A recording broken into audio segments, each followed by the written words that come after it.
요한복음 12장 1절에서 8절의 말씀 함께 찾으시고 제가 한 절 여러분 한 절 교독하도록 하겠습니다. 요한복음 12장 1절에서 8절입니다.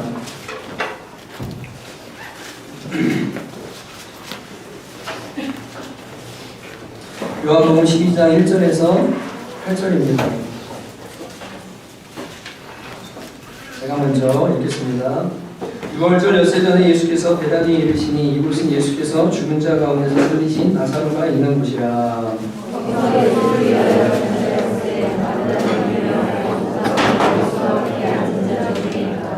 마리아는 지극히 비싼 향유고 순전한 나드 한 변을 가져다가 예수의 발에 붓고 자기 머리털로 그의 발을 닦으니 향유 냄새가 집에 가득하더라. 이 향유를 어찌하여 300데나리온에 팔아 가난한 자들에게 주지 아니하였느냐 하니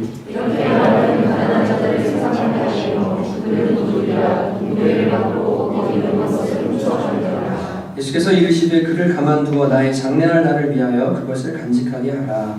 가난한 자들은 항상 너희와 함께 있거니와 나는 항상 있지 아니하리라 하시니라. 아멘. 기도하겠습니다. 하나님 아버지, 주님께 찬양과 기도와 감사와 예물을 드렸고 또한 삶의 제물을 가지고 주 앞에 나와왔습니다. 주께서 기쁘게 받아주시고 흠양해 주신 줄로 믿습니다. 주여, 이제 주님 앞에 말씀으로 예배하기 원합니다. 주께서 말씀하실 때 아멘으로 화답하며 또한 주님 그 마음과 그 행동을 가지고 살아갈 수 있도록 마음에 결단하며 순종의 예배를 드리는 귀한 시간인 줄로 믿사오니 주의 말씀에 집중하며 나아갈 수 있도록 은혜를 더하시고 모든 생각을 사로잡아 그리스도께 복종케 되어지고 주님을 깊이 사랑하게 되어지는 귀한 시간 되도록 은혜를 더하여 주시옵소서. 말씀을 듣는 것을 방해하는 더러운 영들의 역사를 끊어주시고 졸리게 하거나 피곤케 하거나 딴 생각하게 만들지 못하도록 주님 막아주시고 은혜 더하실 줄로 믿습니다. 주께 마음과 뜻과 정성을 다해 마음을 드리며 뜻과 정성을 드리며 예배할 수 있는 귀한 말씀의 예배 시간 되도록 은혜 더하여 주옵소서. 주님의 이름으로 간절히 기도하였습니다. 아멘. 옆에 보고 한번 이렇게 물어보시겠습니다. 당신에게 예수님은 얼마짜리입니까? 라고 이렇게 한번 질문하도록 하겠습니다. 시작. 당신에게 예수님은 얼마짜리입니까? 한번 답해보시겠어요? 네, 한번 답해보시겠어요? 당신에게 예수님은 얼마짜리입니까? 이렇게 한번 다시 물어보시고 한번 대답해보시기 바랍니다. 자, 시작. 네. 옆에 분 보시고요. 네. 얼마짜리입니까? 한번 답해보십시오. 네. 우리가 주님을 이렇게 만나고 알게 되면 감히 예수님을 값으로 매길 수 있을까? 얼마짜리라는 표현도 하기가 참으로 민망하고 죄송하다라는 생각을 사실 누구든지 이제 하게 됩니다. 오늘은 우리가 정말 예수님이 나에게 과연 어떠한 가치가 있으신 분이신지, 그분이 온 세상에 어떤 가치가 있는 분인지를 함께 생각해보고 또 내가 그분을 정말로 귀히 여기고 소중히 여기는 그러한 마음이 있는가 한번 돌아보는 시간을 함께 삼고자 합니다. 수십만 원에 거래되는 500원짜리 동전 이야기를 혹시 들어보신 적이 있으십니까? 1년 전에도 이 기사가 나온 적이 있었는데요. 500원짜리 동전이 약 70여만 원에 거래되고 있다는 그러한 기사를 제가 본 적이 있습니다. 이 500원짜리 동전이 좀 특별한데, 왜냐하면 이 500원짜리 동전은 1998년도에 제조된 동전입니다. 당초 98년도에 이 500원짜리 동전은 전년과 비슷한 5,600만 개가 제도될 예정이었는데 97년 말에 외환 위기가 터지면서 이 계획이 틀어지게 됩니다. 외환위기 당시에 범국민적으로 동전 모으기 운동이 진행돼서 한국은행이 500원짜리 동전을 대량 환수했기 때문에 한은이 당초 계획했던 발주를 취소하고 이제 해외 홍보용 주화로서 주화 세트에 필요한 양인 8,000개만 이 500원짜리를 발행을 하게 된 겁니다. 그러니까 수집가들 상의해서 이 98년도에 나온 500원짜리 동전은 5,600만 개를 평소에 발행을 하다가 8,000개를 발행을 했으니까요. 얼마나 이 희소성이 있는 동전이에요. 1998년도 동전이. 그래서 이것을 모으는데 지금 인기가 있고 98년산 동전이 최고가는 70만 원 넘게 거래되고 있다는 그런 소식을 기사를 통해서 보게 됐습니다. 지난해에는 인터넷 중고장터에서 1998년산 500원짜리 동전을 팔겠다면서 무려 74명에게 돈만 가로채고 물건을 보내주지 않은 30대가 사기 혐의로 구속되는 사건도 일어나게 됐습니다. 희귀 동전에 투자를 하려다가 사기를 당하는 사람들의 마음이 어떨까 생각해 볼 수가 있을 것 같습니다. 아마도 대단히 큰 허망함을 느끼겠죠. 저거를 70만 원에 사서 가지고 있으면 한 10년, 20년, 30년이 지나가면 더 어마어마한 가치가 있을 거야 라고 생각하고 투자하려고 샀는데 사기를 당한 거예요. 얼마나 허망할지 한번 생각해 보게 됩니다. 최근에 비트코인이 한참 열풍을 불었습니다. 신세계라 생각했던 비트코인이 신세계가 아니라 신기루임을 알게 됐을 때, 그 폭락되었을 때 얼마나 큰 허망함과 허망을 느끼게 될까 우리는 생각해 볼 수 있습니다. 반대로 생각하지 않은 행운을 만난 사람들의 이야기도 인터넷에 많이 나오고 있습니다. 미국 캘리포니아주 프레즈노 카운티에 사는 랜디 구이자로라는 사람이 어느 날 장터에서 $2를 주고 사진을 한 장을 샀습니다. 이 거죠. 흑백 사진인데요. 비싸지 않은 가격에 분위기 있는 사진을 사서 너무 기분이 좋아서 친구들에게 자랑하고 막 걸어놓고 좋아했는데 사진을 한 장씩 이렇게 훑어보다가 그 사진 중에 하나에 영화에서 많이 보았던 이상한 어떤 사람이 이렇게 서 있는 것을 발견하게 됐어요. 그래서 가만히 보니까 누구냐면 그 사람이 빌리 더 키드라고 불리는 서부에서 유명한 황야의 총잡이라 불리는 여화와 소설과 이 모든 것의 모티브가 된 실제 인물입니다. 빌리 더 키드라는 그 사람이 헛간에 서 있는 그 사진이 자기가 산 사진 가운데 들어있는 거예요. 윌리엄 본인데 이 빌리 더 키드가 각종 게임과 영화에 단골처럼 출연하는 악명 높은 범죄자입니다. 그의 실물 사진을 얻게 된 랜디가 골동품 전문가의 가치를 의뢰했는데 그 결과 이 사진 한 장의 가치가 얼마냐면 54억 원이에요. 2,000원을 주고 샀는데 사진 한 장이 54억 원인 겁니다. 어마어마한 횡재를 한 거죠. 제가 이런 기사들을 쭉 이렇게 보면서 예수 믿는 것이 꼭 이것과 같다라는 생각을 하게 됐습니다.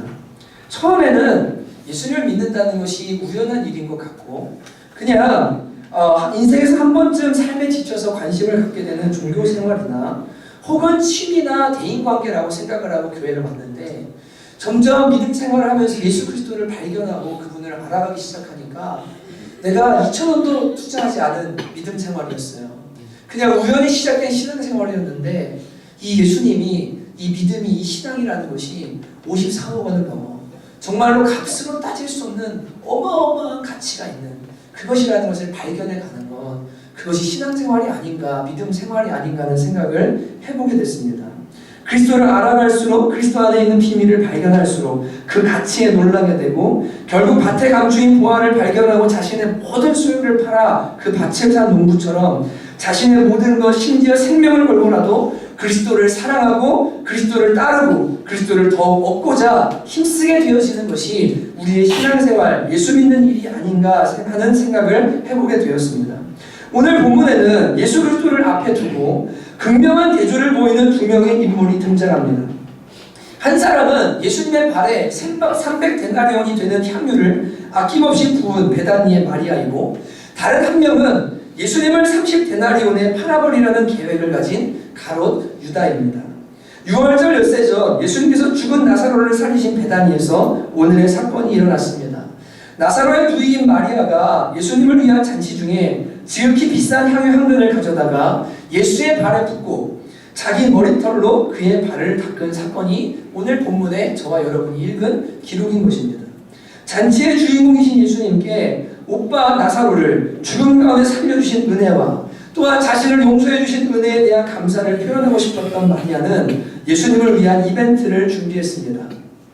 당시 노동자의 하루 품삯이 한 데나리온이었는데 일반적인 노동자가 1년치를 일해서 그 연봉을 모아야 하는 값이 300데나리온입니다. 그런데 자신의 미래를 위해서 준비한 300데나리온이나 되는 그 값진 향유를요, 예수님의 장례, 예수님의 십자가의 죽음을 위해서 드리고 싶은 마음이 이 마리아의 마음에 들었습니다. 종종 예수님께서는 당신께서 이 세상의 죄를 지시고 하나님의 저주를 대신 감당하시고자 십자가를 지실 것을 말씀하셨는데 일주일 뒤면 그 일이 실제로 일어나게 될 것을 말씀하셨기 때문에 이제 십자가 지실 예수님께 나의 이 은혜에 대한 감사, 사랑의 마음을 표현하고 싶다는 마음을 가지고 이 향유를 붓는 사건을 이제 계획하게 됩니다. 날씨가 더워 땀과 먼지가 많은 이스라엘에서는 손님들이 집에 들어올 때 그 집에 가장 비천한 종들이 물을 가져다가 손님들의 발을 닦아줍니다. 또한 집주인은 잔치자리에 앉은 귀한 손님에게 비싼 향유를 한 방울 정도 찍어서 온몸에서 땀 냄새가 아니라 향기가 나도록 손님을 접대하는 관습이 있었습니다. 마리아는 자신의 집에 오신 가장 귀한 손님이신 예수님의 발에 물이 아닌 향유를 부어 그분의 발에 먼지를 닦아드리고, 집주인이 귀한 손님에게 향유를 뿌리듯 정말로 그분의 발에다가 그 향유를 가득 붓고요, 수건이 아닌 자신의 머리털로 예수님의 발을 닦기로 결단하였던 것입니다.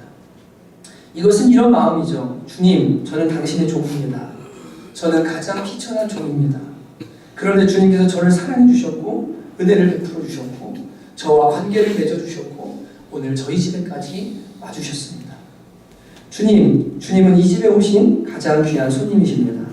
아니, 주님은 이 세상에 오신 하나님의 아들이십니다. 사람들은 그것을 알지 못하지만 저는 그것을 압니다. 그렇기에 저의 가장 귀한 것을 당신께 드리고 저의 최고의 경의를 표하기 위해 제가 가진 향유 전부를 당신의 발에 붓고 사람의 권위와 자랑이라 말하는 저의 머리털로 당신의 발을 닦겠습니다라는 고백이 바로 오늘 이 향유를 붓고 머리털로 발을 닦은 고백인 것입니다. 마리아는 잔치의 중심에 계신 예수님께로 다가와 그분의 발에 향유를 붓고 그녀의 머리털로 그분의 발을 닦았습니다.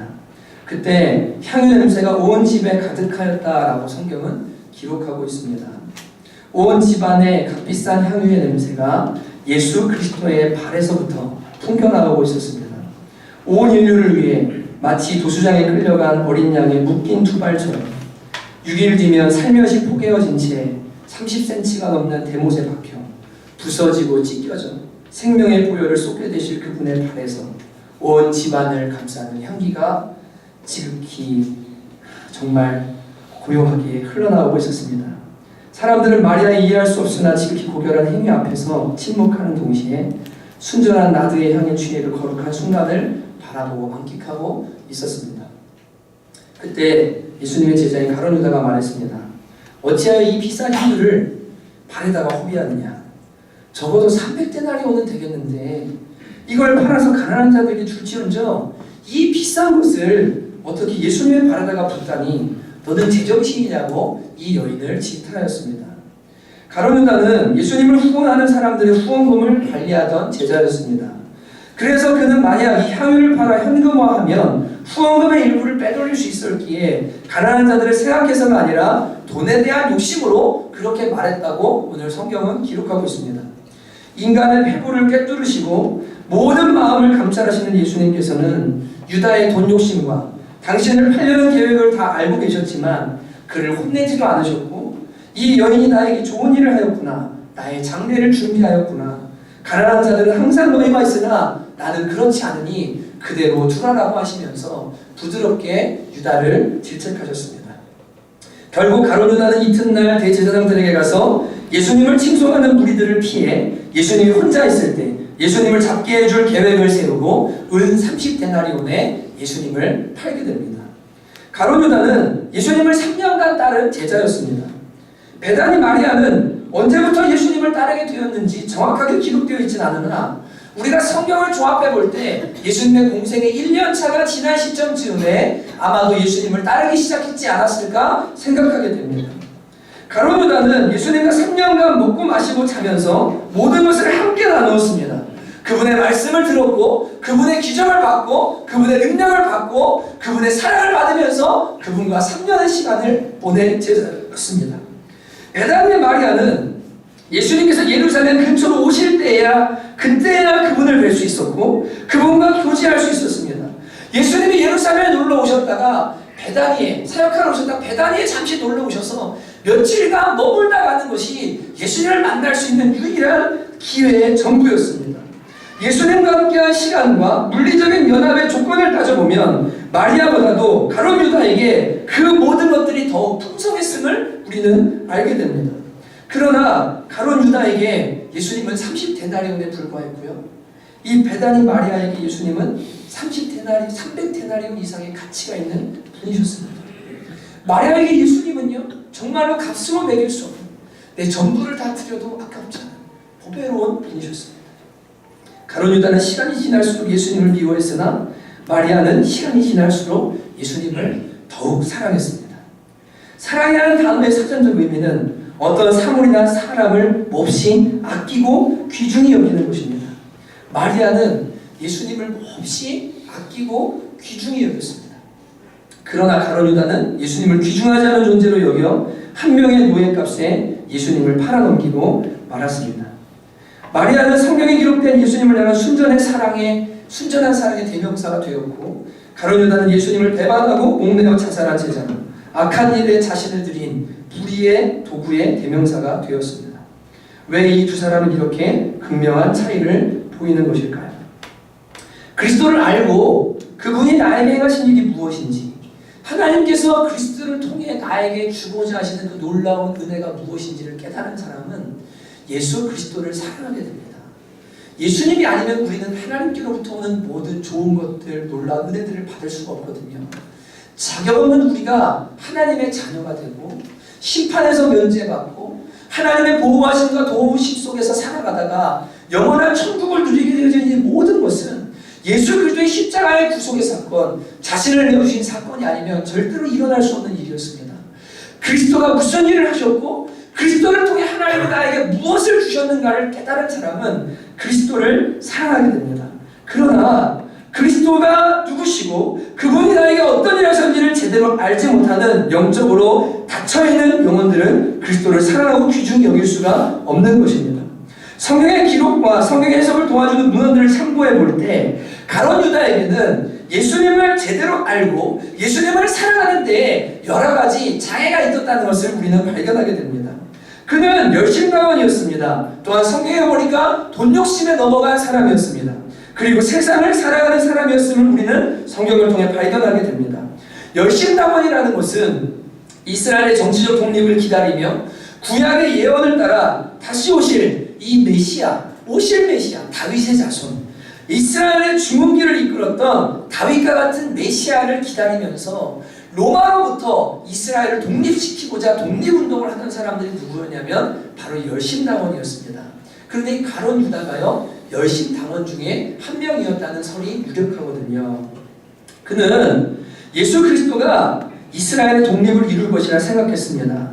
3년이나 그리스도를 따랐고 그리스도께서 세우신 나라가 이 세상의 나라가 아니고 눈에 보이지 않는 나라가 아니고 예수님께서 십자가에서 죽으심으로 하나님의 백성들을 회복하는 나라를 세우기 위해 왔다고 하는 그 말씀을 수도 없이 들었고 3년 동안 귀에 못이 박히도록 들었지만 여전히 그는 자신의 생각과 목표를 포기할 마음이 없었습니다.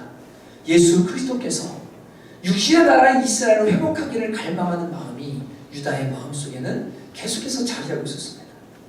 예루살렘에 입성해서 왕이 되실 줄 알았어요. 진짜로 로마를 정복할 줄 알았는데 이분이 십자가를 지시겠다고 할 때 가룟 유다의 마음에는 더 없는 실망감이 찾아오기 시작했을 겁니다. 내가 줄을 잘못 썼구나. 내가 망했구나. 3년 동안 예수님을 따랐는데 내가 원했던 그 목표는 도저히 이룰 수가 없구나 라고 아마 대단한 실망감 가운데 예수 그리스도를 미워하기 시작했던 것 같습니다. 그리고 어느 날부터인가 그의 마음에는 원대했던 이상도 사라져버리고 그저 내 인생 하나 잘 먹고 잘 사는 것이 중요하지, 돈에 대한 욕심이요 그 마음속에 들어온 것 같습니다. 어쩌면 이스라엘 독립에 대한 꿈은 그 속에 들어가 볼 때 이스라엘이 잘됨으로 말미암아 자신도 잘 먹고 잘 사는 육신의 아주 지극히 이기적인 꿈은 아니었을까 한번 우리는 추론해 볼 수 있습니다. 결국 예수께서 자신의 기대, 민족적 기대를 채워줄 것이라 기대했지만 결국 예수님께 건질 것이 없다는 것을 안 그는 예수 그리스도를 배신하기로 작정하였습니다.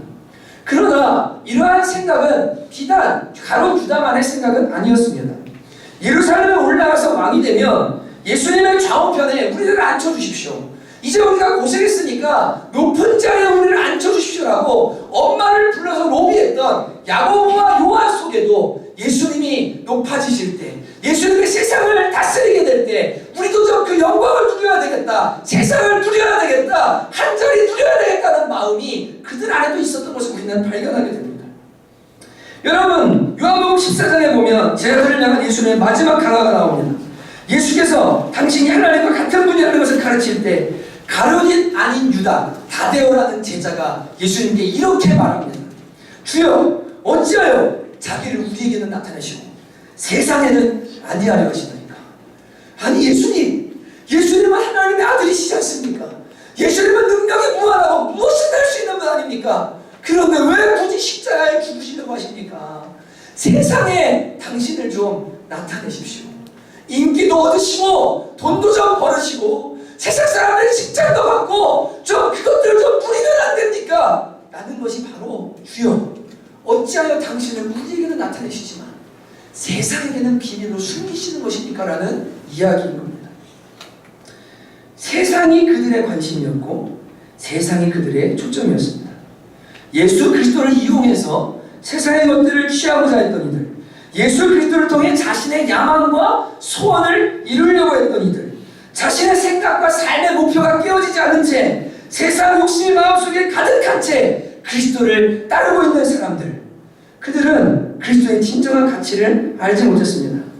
그리스도께서 빵을 주시거나 기적을 일으키시거나 병을 고쳐주시거나 죽은 자를 살려주시거나 부패한 사회 지도층을 향해 사이다 같은 발언을 하시고 그들의 상을 둘러보실 때에는 예수님을 환호하고 그분을 사랑했을지 모르지만 그분께서 자신들의 생각과 다른 연약한 모습과 무력한 모습으로 십자가에 못 박히게 되어질 때는 저 쓸데없는 예수 그리스도 못 박아라, 십자가에 못 박아라고 외치면서 돌을 던졌던 군중들과 진배 없는 전혀 다른 없는 사람들이 이 곁에 있는 제자들이요, 예수를 따르는 사람들이요, 특별히 가룟 유다였다는 것을 우리는 알게 됩니다.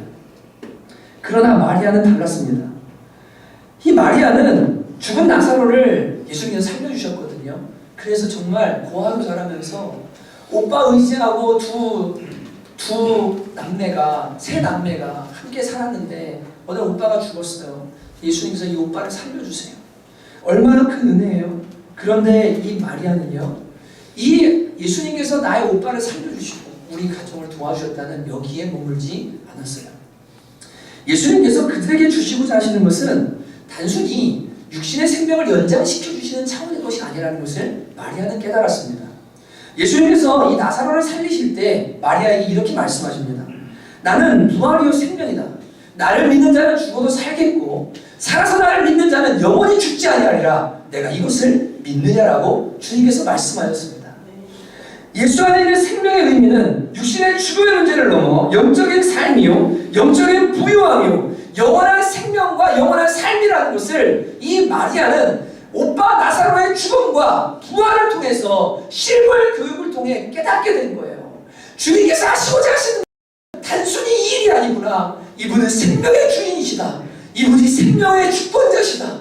그런데 이분이 주고자 하는 것은 단순히 병 고쳐주고 우리를 오래 살도록 해주거나 어떤 빵을 주시고 기적을 일으키는 일이 아니라 이분이 진짜 주고 싶은 것은 영원한 생명과 영원한 부활이라는 것이구나 라는 것을 마리아는 가르침받고 알게 됐습니다. 그리고 이 마리아는요, 죄에 처한 인간의 비참한 운명과 죽음의 공포, 심판에 대해 알았습니다. 나아가 예수를 통해서 죄로 인해 비참한 인생을 살 수밖에 없는 이 인생들을 향해 허무함과 절망의 늪에서 허덕이며 마음과 영혼을 썩게 하는 이 우상 숭배에 빠져있는 영혼들을 향해 상처와 복수에 갇혀 서로를 미워하고 인생을 낭비하는 인생들을 향해 죽음의 두려움에 매여서 종노릇하며 살아가는 인생들, 마지막 날 심판대 앞에 서서 영원한 지옥 갈 수밖에 없는 인생들을 향해서 자신의 생명을 내어주셔서 이들을 구원하시고자 하는 십자가의 구속의 사건이 무엇인지 마리아는 선명하게 알았습니다. 모든 비참함과 타락의 근원인 죄의 문제를 해결하시고자 우리의 죄를 대신 지시고 십자가에 오르신 예수 그리스도의 그 죽음이 무엇인지를 마리아는 이해했습니다. 이제 마리아에게 오빠 나사로를 예수님이 다시 살려주시는 것은 그리 중요하지 않습니다. 왜냐하면 오빠도 언젠가 한 번은 다시 죽을 것이고 죽음 후에는 육신의 죽음 후에 예수 그리스도를 믿음으로 말미암는 영원한 부활과 생명이 기다리고 있다는 것을 알기 때문에 이 마리아의 예수님에 대한 기대는요, 우리 오빠를 살려주셨으니 앞으로도 예수님이 영원토록 내 옆에 계시면서 우리 가정을 잘 지켜주시고 행복하게 만들어주시면 좋겠다라는 이런 기대와 소원이 아니었습니다. 그녀는 더 이상 오빠를 살려주시거나 자신들의 행복을 유지시켜주신 예수 그리스도에 대해 기대하지 않았습니다. 도리어 그분이 십자가에서 하시고자 하시는 그 놀라운 일들과 십자가의 죽음을 통해 진정으로 주고자 하시는 것이 무엇인지를 이해했기 때문에 비록 살아가는 예수님이 십자가에 돌아가시는 것은 너무나 가슴 아프고 눈물 나는 일이지만 그 일을 감당하지 않으시면 우리가 생명을 얻을 수 없고 영원한 천국에 갈 수 없다는 것을 알기 때문에 예수님의 십자가를 환영하고 그분이 십자가를 지시는 것을 도리어 기뻐하고 감사하면서 그분의 장례를 준비하고자 자신의 향유를 쏟아서 예수님의 장례를 예비하는 것이 오늘 이 마리아의 마음과 태도였던 것입니다. 여러분, 자신을 위해 생명을 주신 예수님을 어떻게 하면 영화롭게 할까, 향기롭게 할까? 그래서 그분께 그 발에다가 모든 향유를 쏟아부어 정말로 삶의 제사를 드린 거예요. 그녀는 이 세상 죄를 대속하고자 이 땅에 오신 하나님의 아들, 양으로 생명을 얻게 하고 더 풍성하게 얻게 하시는 분, 우리를 사랑하사 자신의 생명까지 십자가에 내어주려는 사랑의 화신, 하나님께로부터 우리에게 나와서 지혜와 의로움과 거룩함이 되시는 이 예수 그리스도, 그리고 그 그리스도를 통해 주신 하나님의 은혜를 깨달았습니다. 그래서 이 여인은요, 예수님이 너무나 소중한 분이구나, 이분이 가장 귀한 분이구나, 내가 이분을 소유한다는 게 엄청난 축복이구나를 깨닫게 되어진 거예요. 그리스도를 알고 소유하는 것이 가장 복된 것이구나를 이 여인은 깨달았습니다. 이와 같은 고백을 드린 또 다른 사람이 성경에 나옵니다. 세상을 향해 달려가던 사도 바울, 약관의 나이에 이미 유대교에서 인정을 받아서 대제사장에 아주 친애하는 종처럼 살았던 사도 바울이 어느 날 예술들을 발견하고 오랜 시간이 지나 빌립보서에 이렇게 고백합니다.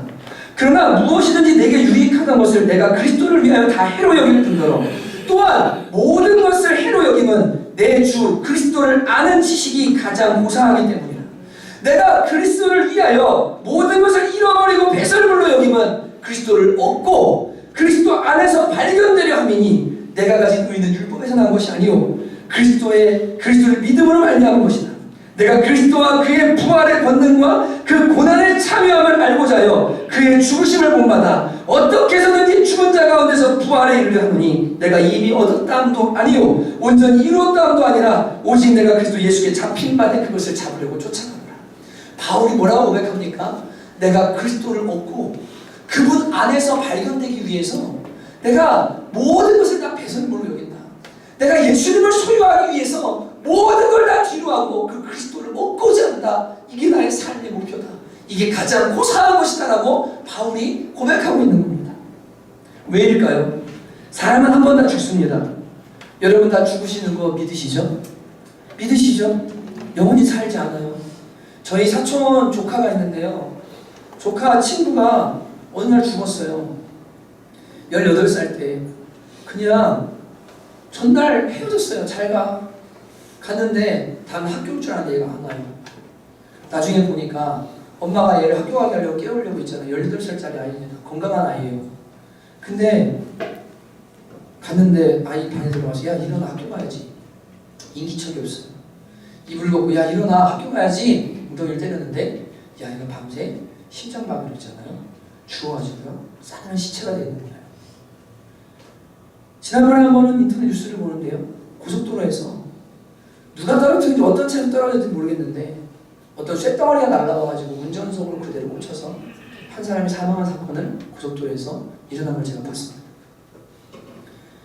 여러분, 우리가 숨쉬고 사는 것 이렇게 예배하는 건 다 주님의 은혜죠. 만물을 유지하시는 분이 하나님이시거든요. 저와 여러분의 생명을 주시는 것은 예수 그리스도를 알고 그분을 사랑하고 영생을 누리라고 주님이 주신 기회인 줄 믿습니다. 사람은 다 죽습니다. 내가 생각한 날 죽지 않아요. 하나님을 올라고 하시는 날 우리는 다 죽게 되어 있어요. 한 번 죽는 것은 사람에게 정하신 것이고 죽은 후에는 반드시 심판이 있습니다. 이 심판 앞에서 예수 그리스도 안에서 발견되지 않으면, 바울이 말한 것처럼 그 안에서 발견되지 않고 예수 밖에서 발견되면 여러분과 저는 죄인으로 하나님의 엄미하신 심판대 앞에 서게 됩니다. 그리고 그 죄값을 따라 영원한 지옥 형벌 가운데 처할 수밖에 없는 것이 저와 여러분의 운명이고 죄인의 운명입니다. 예수 그리스도를 말미암아 죄 용서함 받고 하나님의 자녀된 자들은 예수 안에서 발견되기 때문에 예수 밖에서 발견되는 게 아니라 하나님의 의의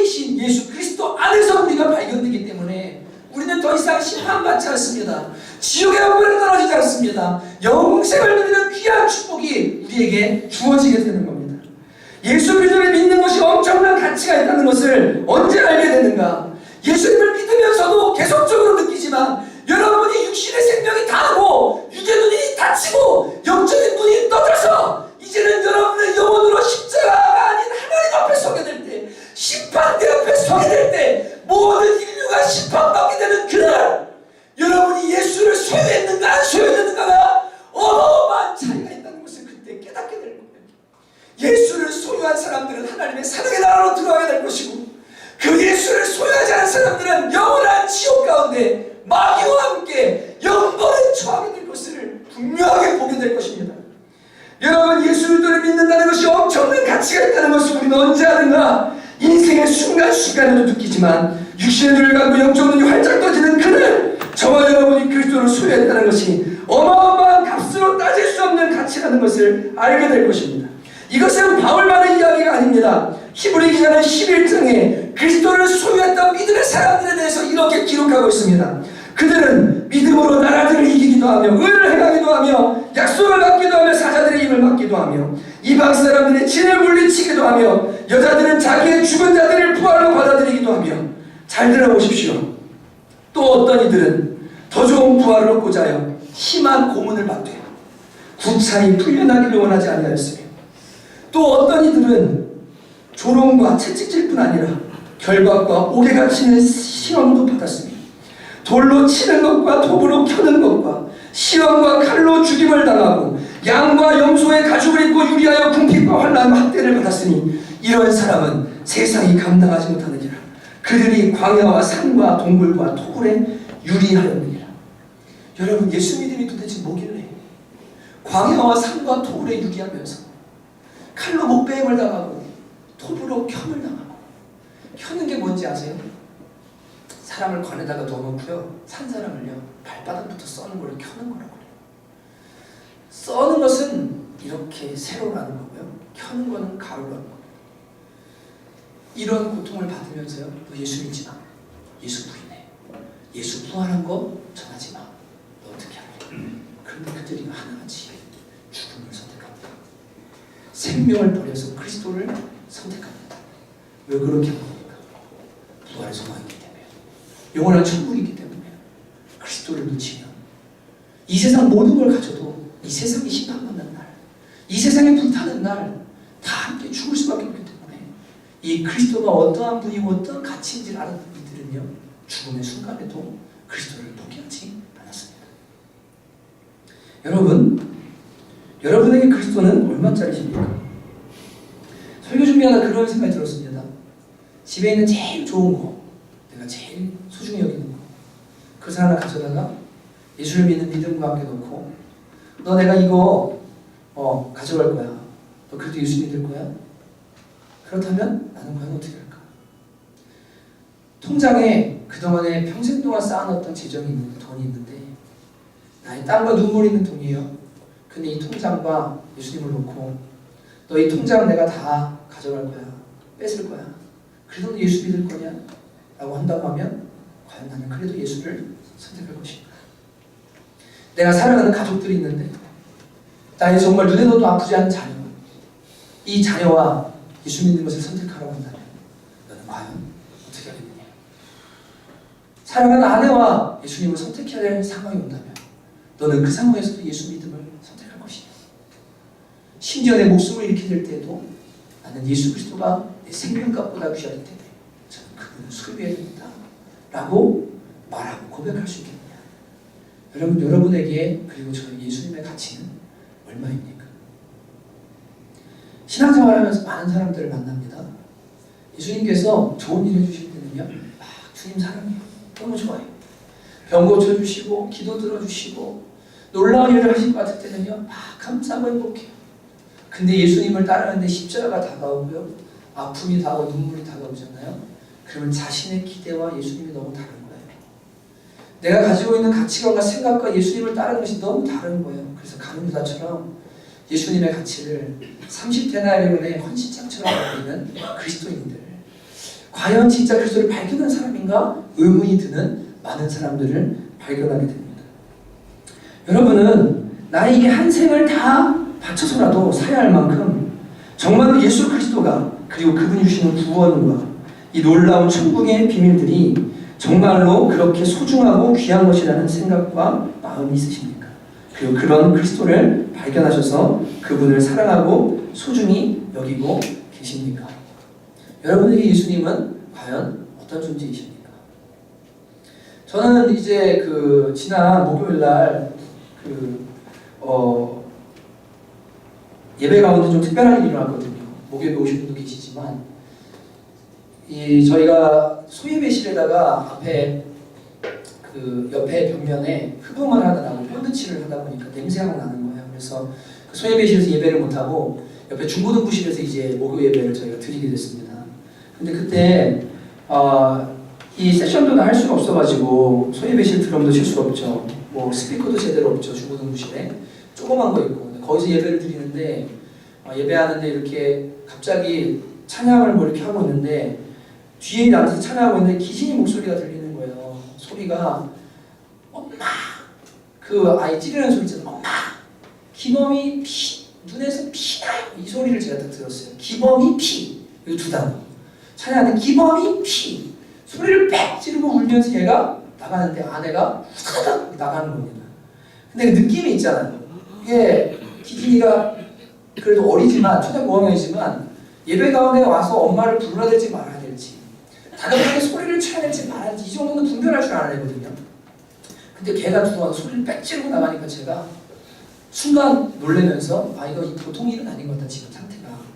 그래서 그래도 뭐 큰일은 아니겠지 이런 찬양을 잠깐 하다가 제 마음에 나가봐야겠다는 생각이 들어가지고 나갔어요. 그랬더니 2층에서 3층 올라가는 그 계단에서 아이가 넘어진 거예요. 그래가지고 눈두덩이가 여기 이만큼 찢어진 겁니다. 6바늘을 이제 꼬맸거든요. 정말 깊이 패였어요. 상처가 작은 상처가 아니고 이만하게 찢었어요. 피가 막 나가지고 계단에 막 툭툭툭 떨어지고 있고 얘는 막 울고 있고 기진이는 동생 다쳤다고 막 엉엉 울고 있고 아내는 이거 어떻게 해야 되는데 119에 전화를 해야 되는데 114에 전화를 걸어가지고 고객님 무얼 도와드릴까요? 이러고 있는 이런 상황.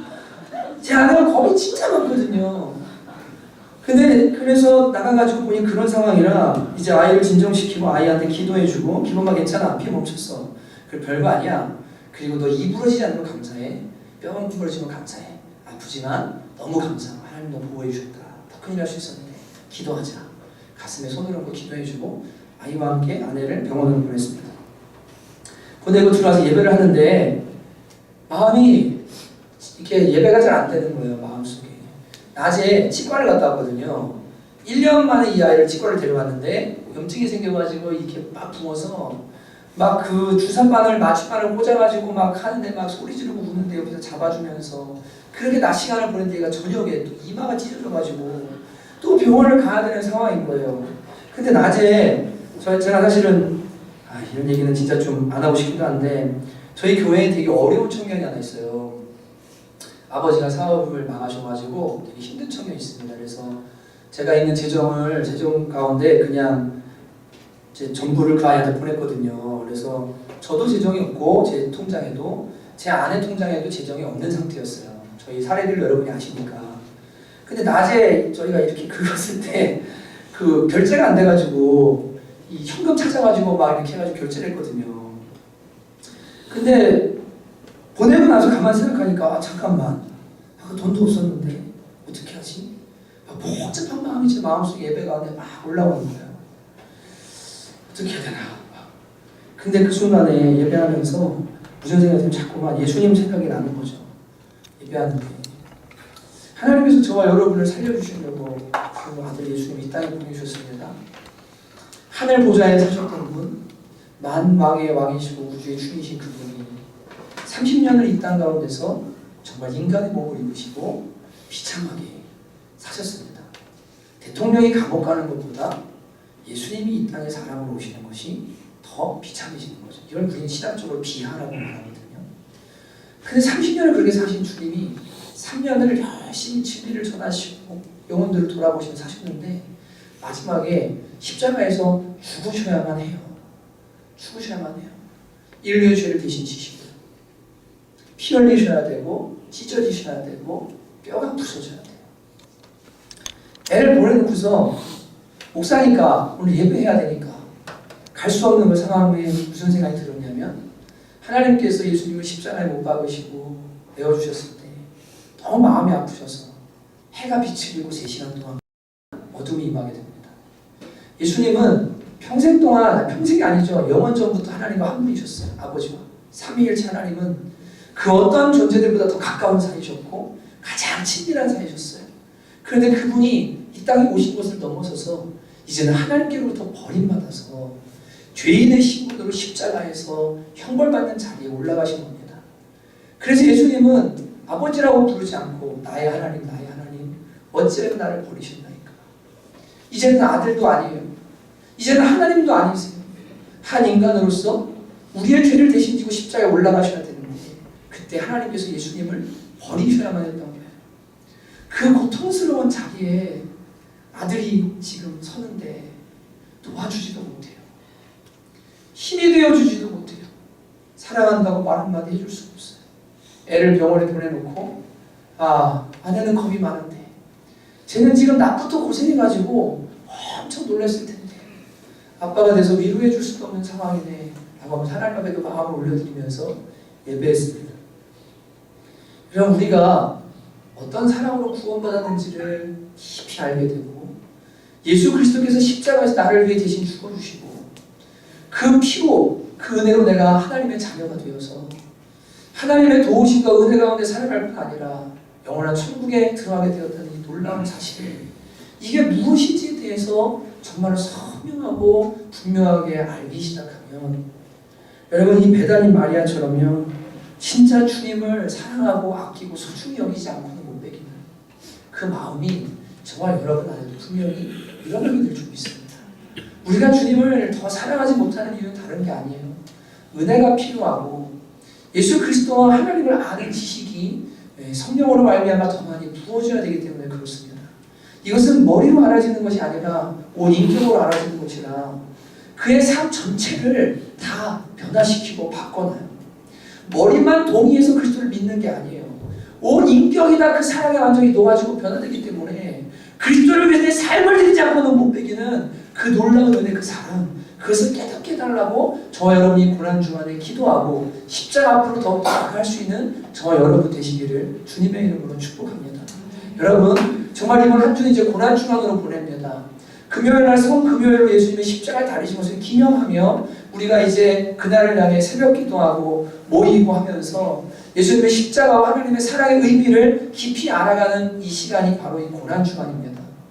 아까 우리 앞부분에 찬양하셨잖아요. 엎드려 경배. 십자가 그분 앞에 우리가 경배하는데 그 놀라운 자비, 그 놀라운 사랑, 영원히 변함없는 그 엄청난 사랑, 진짜 이 모든 것들을 깊이 알면 알수록 주님을 더 사랑하고 경배하게 되거든요. 그래서 예배가 달라져요. 신앙생활이 달라져요. 성경을 보는 게 달라져요. 이전에는 그냥 정보인 줄 알았는데 이게 하나님의 사랑의 메시지로 보이기 시작해요. 주님이 얼마나 좋은지 몰라요. 말씀을 읽을 때마다 그 아름답고 좋으신 예수님 하나님이 자꾸만 드러나기 시작해요. 주님 저에게 은혜를 베풀어 주세요. 깨달을 수 있도록 은총을 내려주세요.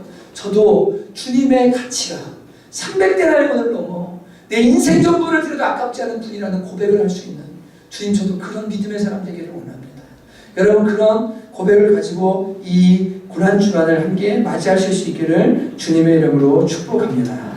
나를 사랑하사 죄와 사망의 세력에서 나를 건지시고 나의 죄를 대신 지시고 십자가에서 생명을 내어주신 예수 그리스도를 발견하고 예수 그리스도 안에 있는 영생의 가치를 발견하는 은혜가 고난주간 가운데 사랑하는 여러분이 임하기를 주님의 이름으로 축복합니다. 같이 시간 함께 우리 기도했으면 좋겠는데요.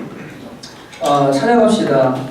아까 우리 주달려 죽은 십자가 찬양 함께 부르고 이 찬양 부른 다음에 우리 재환이가요 하모니카로 십자가에 대한 찬양 두 곡을 연주를 해줄 겁니다. 기련도사님은 그 예수님의 십자가 영상 하나 찾아서 이렇게 그대로 그냥 소리는 나오지 않고 틀어주시면 좋겠고, 여러분이 이 시간에 나를 사랑해서 나를 위해 생명 주신 예수님, 하나밖에 없는 아들을 내주신 하나님 아버지 그 사랑, 놀라운 은혜, 갚을 수 없는 은혜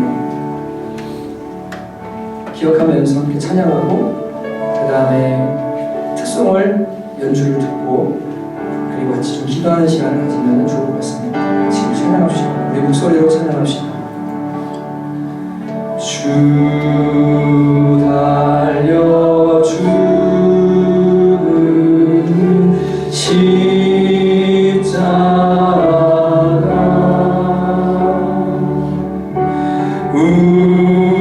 우리가 생각할 때 세상에 속한 욕심은 헛된 줄 알고 버리는 주신 구주밖에는 주신 구주 밖에는 사랑을 말게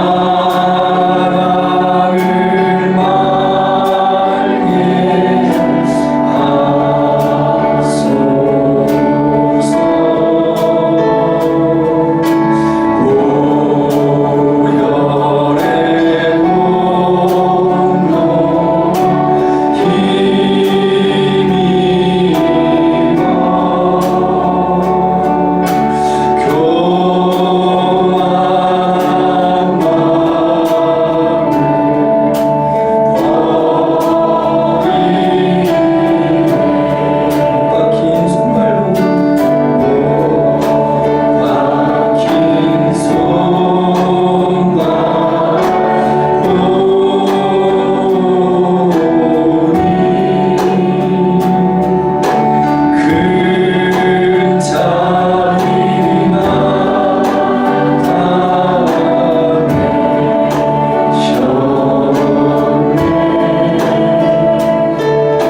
힘입어 교만한 막힌 손발로 막힌 손발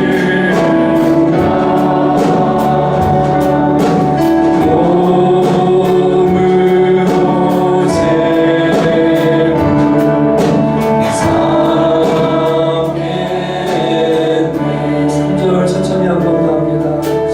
못 막힌 손발 보니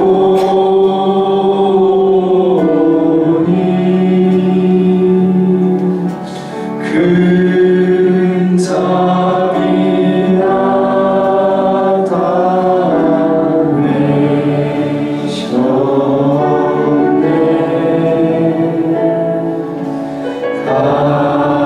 가시로 만든 면류관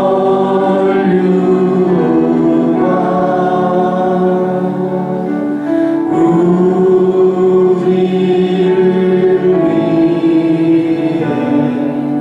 쓰셨네.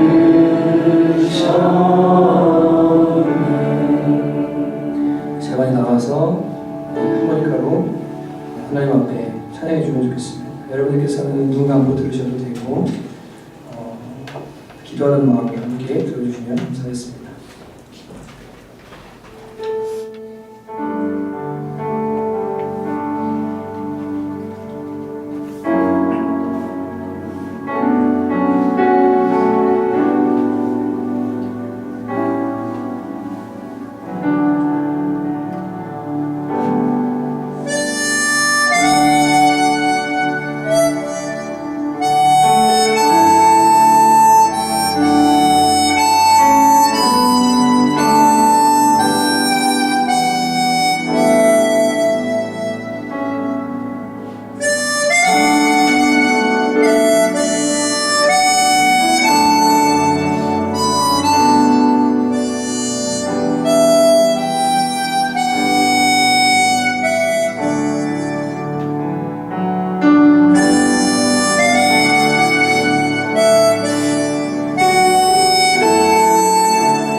시간에 기도합시다. 세상의 사람들이 저와 여러분에게 값없이 돈을 주던가요? 값주지 않고 얻을 수 있던 것이 있던가요? 하나님께서 저와 여러분을 구원하셨는데, 그리고 아들 예수님을 내어주셨는데 어떤 값도 받지 않으셨습니다. 우리 행위를 따라서 하신 것도 아닙니다. 그냥 저와 여러분을 사랑하셔서 하나밖에 없는 아들을 내어주시고 성령을 보내주시고 저와 여러분을 구원해 주셨습니다. 받고 보니 처음에 몰랐지만 예수님과 살아가는 게 이렇게 행복한 것이라는 것을 시간이 지날수록 느끼게 됩니다. 사람들은 죽음을 두려워하지만 우리는 죽음 이후에 이제 참 생명이 기다리고 있다는 것을 알기에 죽음도 두려워하지 않는 사람들이 되었습니다. 이 세상에 매여서 종노릇하지 않습니다. 하나님의 자녀로 살아갑니다. 여러분, 예수님이 얼마나 귀하고 아름다운 분이십니까? 하나님의 사랑이 얼마나 크고 놀랍습니까? 주님, 제가 그 사랑 더 알기를 원하고 그 사랑에 반응하는 그러한 사람들에게 하여 주시옵소서. 같이 한번 이 시간에 깨달은 은혜에 함께 기도하며 주님 앞에 나가도록 합니다. 기도하겠습니다. 하나님 아버지, 주님 정말 그렇습니다. 하나님 주께서 우리를 위해 생명을 주셨습니다. 아버지 하나님, 놀라운 사랑을 받았습니다. 아버지 하나님, 값없이 하나님 나를 살리시고자 하나님 없는 이 아들 예수님을 보냈습니다. 하나님 정말 어려운 벗기시고 채찍 온몸이 찢어지시고 하나님 죽음을 맞이하셨습니다. 내가 죽어있음에도 주님이 대신 죽어주시고 내가 심판받아야 주님 대신 심판받아주셨습니다. 그래서 이제는 아버지 하나님 저희가 생명을 얻었고 하나님의 자유로 살게 되었습니다. 하나님이여, 이 땅 가운데 세상에 종로로 나가고 죄의 종로로 타지 아니하며 자유자로 살게 하시고 더 이상 정죄가 없이 아버지 주님의 자녀를 원해 천국의 생명을 소망하는 살 수 있는 귀한데 주님이 주신 것 너무나 감사드립니다. 주님을 깨달을 수 있는 은혜를 하여 주시옵소서. 예수님이 늘 무엇이고 예수님으로 우리가 주문하시는 그 놀라운 우리 무엇인지 깨달아 알았습니다. 하나님을 사랑하고 예수님을 사랑하고 정말 예수님을 소중히 여기는 되어지도록 주님 공을 주시기를 간절히 원합니다. 하나님 감사합니다. 은혜하여 주시옵소서. 여러분, 이 자리에 아직 예수 그리스도를 나의 구주, 나의 주인으로 모시지 않은 분들이 계실지 모르겠습니다. 여러분이 여러분의 생각과 여러분의 인생의 목표와 여러분의 자아, 죄악된 자아를 그대로 가지고 살다가는 그리스도 밖에서 발견되어지게 되는 날 영원한 지옥에 이르게 됩니다. 여러분, 이 시간 예수 그리스도 안에서 여러분이 발견될 수 있도록 여러분의 죄를 대신해, 여러분의 모든 악함을 대신해 십자가에서 죽으시고 돌아가신 그 그리스도를 오늘 마음에 여러분의 구세주로 영접하십시오. 여러분, 정말로 주님, 제 인생의 주인 되어주시고 저의 구세주가 되어달라고 진지하게 여러분이 기도할 때 성령께서 여러분 마음에 찾아와 주실 것이고 여러분을 하나님의 자녀 삼아 주실 것입니다. 더 이상 정죄함과 심판이 없는 그 삶으로 여러분을 이끌어 주시고 세상에 종노릇하지 않도록 죄의 세력에서 여러분을 풀어주시고 모든 자유가 여러분 가운데 임하기 시작할 것입니다. 여러분, 이 시간에 한 번 더 기도할 때 아직 주님을 마음에 오시지 못한 분들, 정말로 예수님 영접하지 못한 분들은 주님 만나달라고 내 마음에 와달라고 기도하시고, 또한 여러분 내 안에 예수님 계신 분들은 진짜로 주님 붙들고 영원한 생명 누리며 천국까지 가게 해달라고, 믿음 지켜달라고 같이 한 번씩 간절히 한 번 더 기도하며 나가도록 하겠습니다. 기도합니다.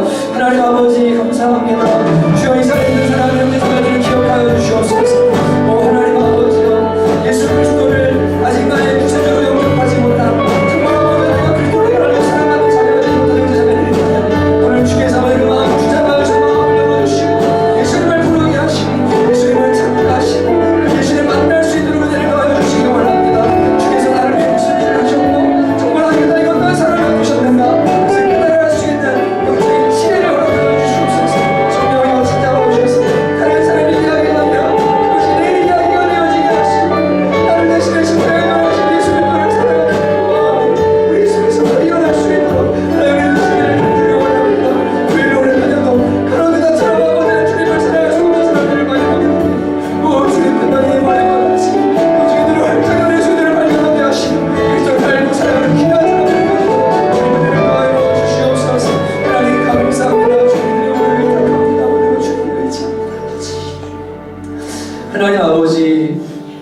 고난 가운데 썩고 병들어서 그렇게 고통하며 신음하며 살다가 죽어서는 심판대에 오를 수밖에 없는 저희를 살리시고자 하나밖에 없는 아들 예수 그리스도를 이 땅에 보내주시고 나의 죄를 대신해 나의 죄값을 대신해 십자가에 형벌받게 하셨습니다.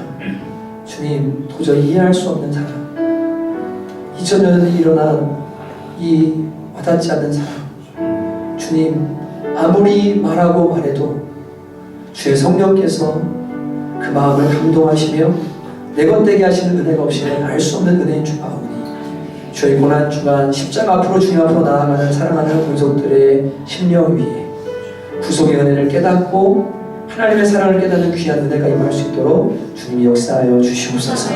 사랑받는 자녀로 살아가는 것, 천국의 소망을 가지고 살아가는 것이 얼마나 큰 은혜인지를 깨달아 알아서 주님을 섬기는 것이 괴로움과 무거운 짐이 아니라 기쁨과 즐거움이 되어지는 모두가 되어지도록 은혜 주시기 원합니다. 주님께 모든 것 감사드립니다. 예수님의 이름으로 간절히 기도하였습니다. 아멘. 우리 재환이 정말 귀한 찬양 올려드렸는데 박수 한번 해주시고요. 우리 선생님 주님께 다시 한번 감사의 박수 올려드리면 좋겠습니다. 축하하기 전에 우리 새순절 기간이 이제 끝나고 중창단에서 하나님 앞에 찬양을 준비하셨습니다. 여러분들 찬양 들으시고 찬양 끝에 제가 축도하고 오늘 예배를 마치도록 하겠습니다. 중창단 나와서 찬양해 주셔서 감사했습니다.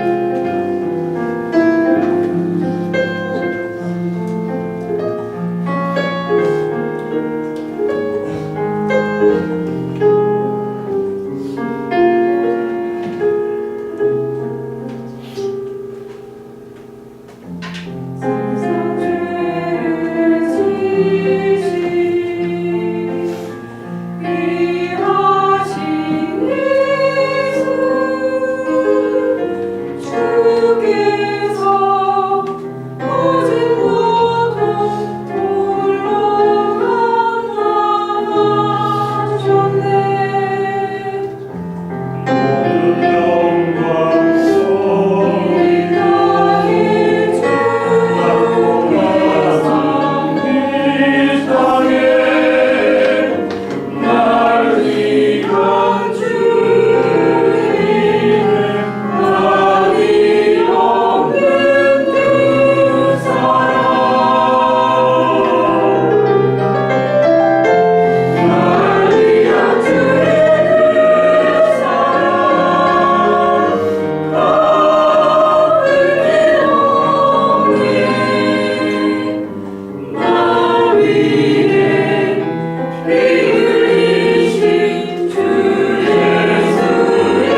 기도하도록 하겠습니다.